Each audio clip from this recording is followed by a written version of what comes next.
Tonight, Springfield City Council approved a new plan to spur development along a 3.5-mile stretch of the Kearney Street Corridor. KY3's Connor Trett is live along Kearney after speaking with business owners about the need to bring some new life to a street that's seen better days. Connor. That's right. In 2018, the city of Springfield declared the Kearney Street Corridor a blighted area, citing, among other things, 2/3 of the buildings being in poor or fair condition, a prevalence of litter, and 10% of the buildings fully or partially vacant. The city tried once before to incentivize new developments in the area and is now trying again to push for revitalization of a main artery of the city's north side.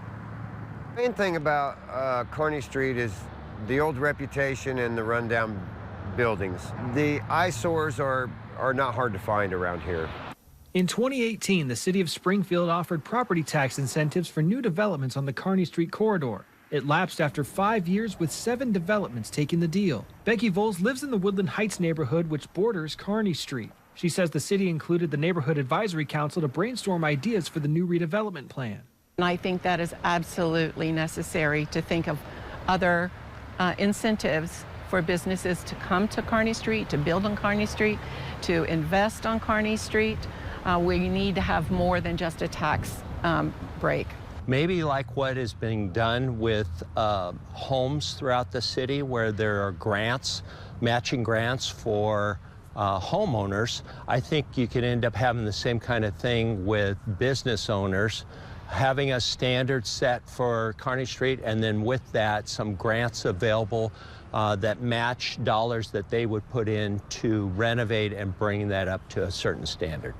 The new plan also spells out businesses that would be excluded from receiving incentives, like vape shops, pawn shops, junkyards, and soup kitchens, to name a few. I think honestly what the city's trying to go for here is a more family-oriented corridor.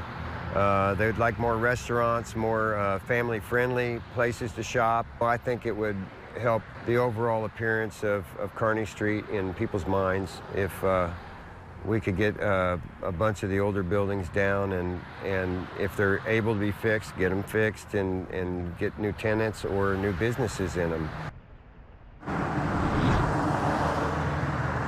Neighbors say that passing the plan is one thing, but following through is another. And they're hoping that this time the momentum doesn't fade after the vote. Reporting on Kearney Street in Springfield, Connor Trett, KY3 News.